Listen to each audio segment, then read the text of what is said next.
Welcome back to the show. I'm really happy to speak to my next guest, Charles Johnson. Charles is a blogger who has a site called Little Green Footballs. He used to be a hard right blogger, but has undergone a transformation in recent years, and now calls out his former fellow travelers for their conspiracism and bigotry. Charles Johnson, welcome to the show. Hey, thanks for having me on, Josh. My pleasure.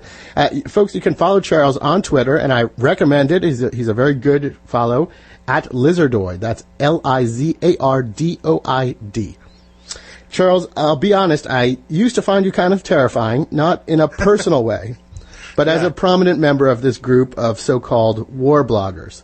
Yeah. And you were prominent among that group. You co-founded Pajamas Media. You're widely credited with helping to bring down Dan Rather after he reported on George W. Bush's Air Force Academy years. And you used to be really filled with Islamophobia and xenophobia. James Wolcott of Vanity Fair once compared your site to a disorganized Nuremberg rally. I've heard worse. I mean, you were kind of an anachronistic right-wing blogger in that you're a highly accomplished jazz guitarist. You always seem to care about the environment.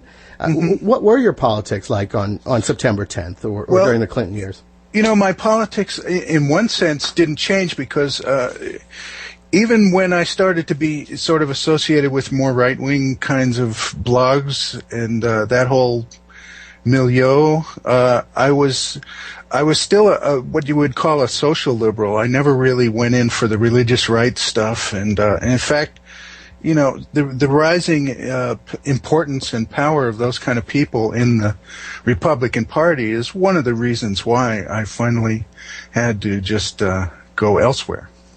So September 11th comes along. It's a traumatic experience for the entire country, right? We all felt a sense of trauma.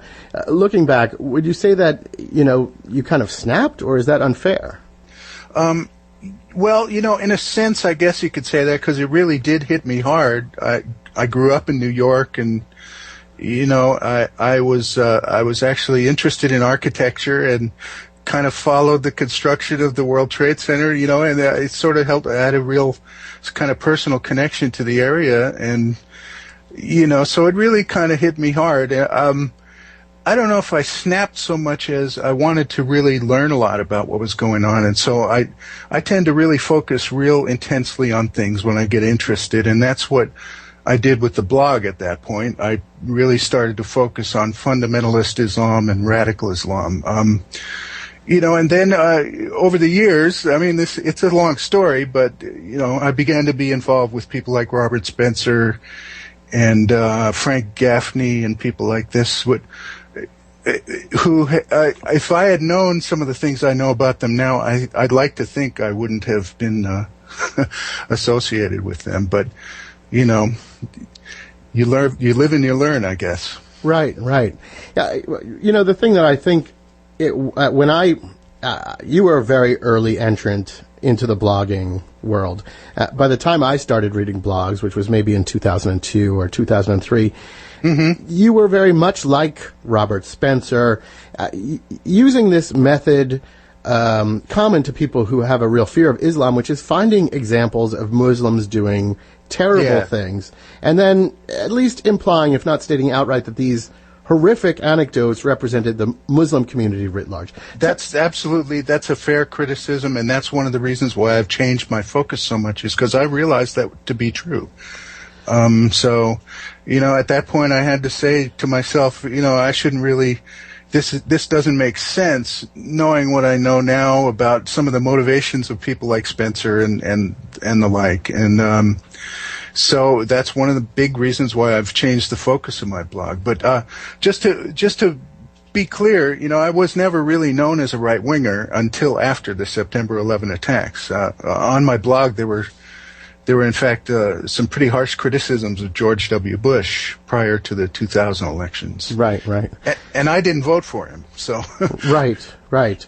Now, but so along the way, you began to see things a little differently, and you started to kind of criticize your erstwhile allies. You started calling out Fox News inaccuracies, or you called Jim Hoft, who is arguably the dumbest person on the internet, a, quote, borderline illiterate bigot, which I love. There you go. Now, I stand by those words. They're not even controversial, Charles. Now, along the way, and correct me if I'm wrong, because I was an outsider looking in, but it seemed like the tipping point came in 2007 when you had this epic flame war, if you will, with Pamela Geller, who remains one of the country's premier bigots to this day. Geller, of course, was behind that whole ridiculous Ground Zero Mosque controversy and was an apparent inspiration for Andre Breivik, who murdered 70-plus Norwegians last year. Tell me about that incident, and what is, and I'm probably going to pronounce this wrong, Vlaamsbelang. Oh, okay, so you've been Googling around a bit. I remember it at the time, too. Well, actually, the split between me and this far-right blogging scene had begun before that, but that really was kind of one of the big schism points. Basically, and it wasn't just Pamela Geller, it was also Robert Spencer and a whole bunch of these other anti-jihad bloggers, or what they called themselves anti-jihad bloggers. They had gone to Belgium to have a meeting with a bunch of European like-minded bloggers and other personalities. And when I discovered that one of the people there was Philip de Winter of the Belgian Vlaams Party, a bunch of alarm bells went off, because that party actually is the successor to a party called Vlaams Blok, which was banned by the Belgian government for their neo-Nazi roots and extreme right hate speech. And what they did is they basically reformed the image of the party, but didn't really change much else about it. And when I discovered that this was one of the people they were making alliances with, I just said, I can't, this is not for me. And I started to criticize people like Pamela Geller. Geller, in response, lashed out at me with just incredible viciousness, which is kind of her standard mode. Right. And it went from there. And basically, the more I looked into, really started to investigate the connections that were forming between these people and the American anti-jihad blogging scene, the more I realized that, there's something really wrong here, because we're talking about people who are fascists, with connections not just to neo-Nazis, but real old-time Nazis from the Third Reich. Paleo-Nazis. Exactly. So, I really, at that point, I had a real gut check. It was a moment where things just kind of changed, and I started to look at things differently. Geller continues to dance with far-right European parties like the English Defense League as well. Oh, yeah. If you're just tuning into the show, this is the AlterNet Radio Hour, and I'm talking to reformed war blogger Charles Johnson. Now, Pam Geller, as you say, she lashed out with lupine ferocity, if you will. She wrote at one point, quote, that your, quote, campaign to destroy the most effective voices on the right from within has been completely exposed. Yeah. You have been outed for the mole, the plant, the disinformationalist that you are, and only a thick layer of green slime remains. Oh, yeah, right. I imagine... both her and Robert Spencer often question who's paying me. They have all kinds of conspiracy theories about, who bought me out, and is that even really him anymore, and this kind of stuff. It's George Soros, right? Yeah, well, of course. Who else? We all work for George Soros. Every last one of us. It. But really, what they're doing is they're trying to do anything to divert attention away from the very real issues I raised about the people they associate with. That's the bottom line with those people. All these personal attacks are really an attempt to divert attention away from the facts. But on some level, I mean, these blogging communities do form. It must have been. I don't know what the right word is, kind of nerve-wracking to switch sides when you've developed these allegiances in these ongoing blog wars. Did you have second thoughts? Were you worried about whether you'd be, I don't know, chastised? Well, yeah, absolutely. I had feelings like that go on. It was not exactly emotionally easy to go through all this stuff. But hey, sometimes you have to, and you come out the other side better, hopefully.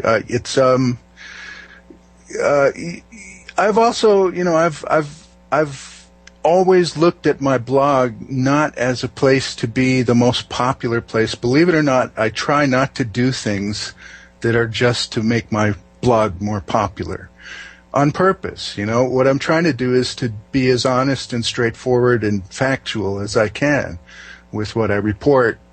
That's kind of always been my intent, and sometimes above and sometimes below the line, but it's, and so it really, whether a whole bunch of other bloggers suddenly stop linking to me or say bad things about me, that, I can't let that influence what I do. It doesn't make any sense. Otherwise, I won't be doing it anymore. Do you follow me there? I do, yeah. We talked a little bit on Twitter about this. Jonathan Haidt is a psychologist who studies the relationship between cognitive styles and ideology. And yes. He says that one of the attributes, and he says it's a positive attribute, that conservatives tend to display more prominently than liberals is loyalty. And loyalty is a good thing, obviously, but it has a dark side, which is tribalism. And they're more likely to have these fiercely tribal inclinations. And I think you've experienced the, what going against the tribe looks like firsthand. Well, I think if you've seen anything that happens in my Twitter timeline, even just the past week, it's been really nuts out there. It's really, there's been I think it was Gandhi who said, first they laugh at you, then they fight you, and then you win, or they mock you. They mock you. First they laugh at you. Yeah. First they ignore you, right? First they ignore you, then they laugh at you. Then okay. They tried to ignore me. And now they're kind of in the mocking mode and graduating slowly to attacking, I think. So, hopefully we'll continue on with this analogy. The New York Times says that you moved into a gated community because you were worried about these online threats turning physical. Is that true? I've actually told other people that they kind of exaggerated that. I mentioned that was one concern. He asked me, wow, what caused you to move into this gated community here? But really it was just, I found a nice place, and it happened to be in a gated community, and, I smelled a little media exaggeration with that one, I have to tell you. It really was not just because I'm worried about the threats, although I have had some threats, including one from a neo-Nazi who's a friend of blogger Robert Stacy McCain. Okay. So, that was a concern, but it wasn't the primary reason at all. Now, what about the other side? Speaking for myself, once you shifted the focus of your writing, I had no hesitation adding you to my RSS feed, and we follow each other on Twitter. Did others also? I mean, were there people on the left who you tangled with in the past who had a harder time kind of accepting you into their fold? Yeah, absolutely. There have been one or two. Most people seem pretty willing to just see where I'm at now and see what I've said about the stuff I wrote in the past, and a lot of it I do regret at this point. There's no doubt about it. But hopefully all I can do is just continue to do what I do with try to be as straight and true to what I believe as possible, You say you have regrets. I wonder, is there one thing that you regret more than others? Is there something that stands out in your mind? I was totally wrong about Barack Obama. That's one of my main regrets at this point. I really fell for a lot of the right-wing propaganda, and I thought he was going to be a communist and, was a radical leftist and all this stuff, and I believed a lot of the propaganda that came out. That's one thing I totally regret. If I could, I'd go back and vote for him now. But, we don't have that time machine yet. So, but, that's actually one of the main things at this point. I should not have been so ready to accept it. And again, that was one of the things that really woke me up was seeing the truth as opposed to all the lies that were being spread by this blizzard of right-wing propaganda. I had Eric Bullard on the show a few weeks ago. He's with Media Matters. And he said something interesting. He said that in the era of Obama, when things have really gone off the deep end on the right, they don't bother debunking a number of the right-wing media outlets that they used to track regularly.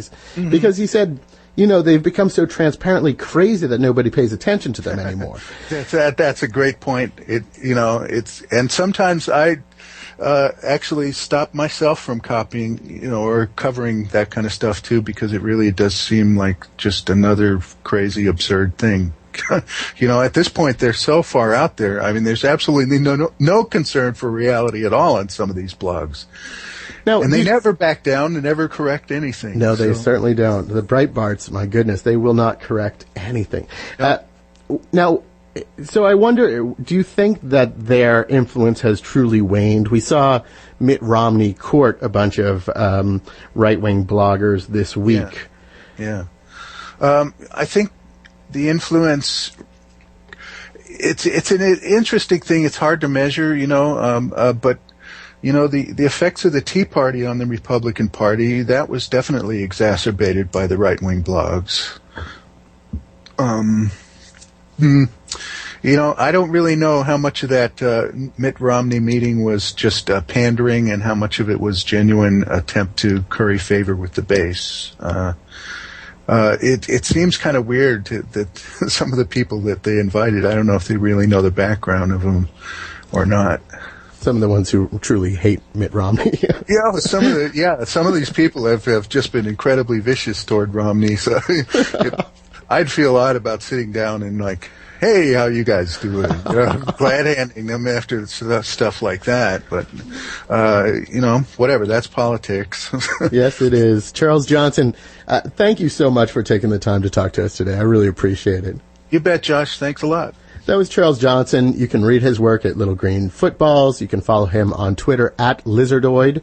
Folks, stay tuned. We're going to take a quick break and then be right back with less news.